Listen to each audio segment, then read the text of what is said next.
Hi, 6th grade physical science students. This is Miss Johnson. If you're in school today, I'll be going through the daily plan with you. If you're at home for your distance or your hybrid learning day, it's super important, no matter what hour you're in, that you listen along with this video because I'm going to show you exactly what you're going to be doing at home. So the first thing that you're going to want to do is to click into Google Classroom. So I'm going to use first hour as an example here, but this is true for whatever hour you have me for science. So you'll go into your Google Classroom. Like always, you're going to go up to classwork. Classwork, you're going to go on to the course calendar, and it's going to be different, like I mentioned before, depending on what cohort you're in and what day is your at-home day. So I'm going to use my first hour as an example for this as well. So you'll go down to the day that you have me for at home. So I'll click on this one just for an example here. This is for periods 1, 3, and 5. 7th hour, yours is a little different. So make sure that you read and go on to your link, because since I only have you for half the time, this lesson is going to be cut in half. So at the top, if you're at home, you're going to be reading under that home what you need to do. So at the beginning of the hour, I'm going to say hello to you. I'll go through the course calendar with you and the information of what you're going to cover at home. And then it's going to tell you individually what you're working on at home, not in Zoom. So for this week, no matter when it is your at-home day, you will go through the physical and chemical change notes that I have posted. So you're going to want to read through those.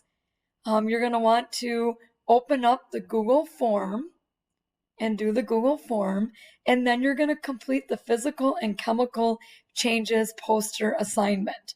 There's going to be a time in the hour that you'll be able to check in over Zoom and ask me any questions if you need it. So where is all the information located for today? First of all, it says all the assignments will be posted in Google Classroom. So at the beginning of your class period, you're going to see those pop up. The physical and chemical changes notes, so I'm going to go to those to show you what those look like. Those notes are going to give you some information that you're going to want to glance over before you get to today's work. If you are in class with me, we're going to be doing an 80-minute lab where you're going to perform little experiments to determine in the experiments if there's a physical or a chemical change taking place, or if you see both. And so as you go through these slides, you'll see some images for examples of each. So a chemical change is when there's a chemical reaction and something new is formed. A physical change is when matter changes form, but not the chemical identity. So for example, if a popsicle is melting, a popsicle that is solid, it still is made up of the same ingredients as a melted popsicle. It's just going from a solid to a liquid. In a chemical change, there's a chemical reaction that totally changes the substance into another substance. Physical, it stays the same. So as you go through the slides, there's examples on physical properties. So read through that real quickly. I'm giving you a couple examples of physical changes.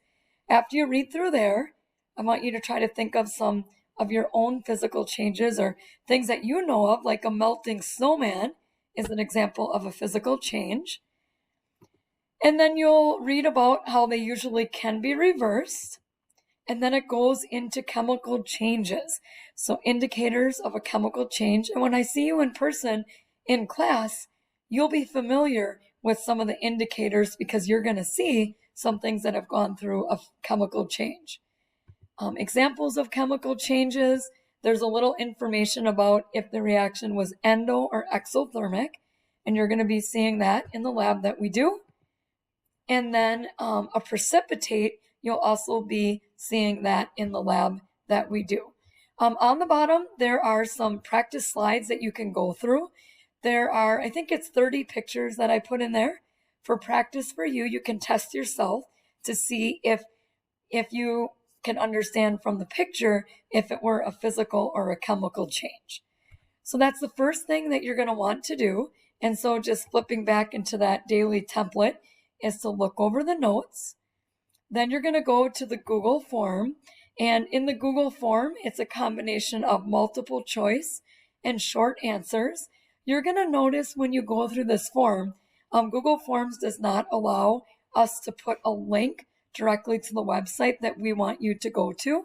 And so when you get to these different websites, all you'll need to do is just copy the website and paste it into a new tab, and it will take you to that website. So when you're looking at this first one, you're going to notice it's not highlighted in blue. You can't click on it. It's not going to take you to that video, but simply copying and pasting it, it will take you there. So it's a Google form. There are 30 questions. So you'll go down and you'll fill out that form. And then when you are finished, you're going to move into a physical and chemical changes poster. Make sure you read through the directions very carefully. You are not making it electronically. You're going to make it either on notebook paper or on white computer paper. And after you read through it, I linked in some student examples from last school year and the year before, ones that thankfully I had around my classroom, examples of what I am talking about in the directions. So please do not copy these. I mean, it'll be pretty obvious if your work is exactly like one of these, but it will give you a sense in the reading what I am talking about with the poster. So as you scroll down, you're going to see a lot of really good examples, and that I think will help you get started on this project. So how long is the work going to take? Well, you have about 100 minutes. And so in the 100 minutes, I think that you will, if you use your time well, you're going to get through the majority of this. On Friday, Fridays are going to be check-in days. If you need a little more help or a little extra time in completing this work, you will have that, but you need to keep in mind we only have 30 minutes of class. And that's why it's important that today at home that you are using your science time to work on this. So if you have any questions, let me know, and have a great day today. I'm looking forward to seeing you in class either tomorrow or on Thursday. And if you are watching this and I had you in class on Monday or Wednesday, it was great seeing you in class. My last thing that I want to mention is if you are in my 7th hour class, so if you're in 7th hour, I'm going to scroll down to your Google Classroom. In 7th hour, make sure that you're looking in the course calendar. You're only in class for half the amount. So if you are at home Monday and Wednesday, or at home Tuesday and Thursday, please click on the link for your daily template, your assignments of what you're going to be working on, because your information, you aren't going to be able to complete it all in one class period. You're going to see that it's broken up into 2 different parts since you're at home for 2 days. And if you're in class, you're going to see the 80-minute lab that we do in class. You'll start on your day with me in class and you'll finish the second day that I see you. So have a great day, and I'm excited to see you in class or over Zoom soon. Bye.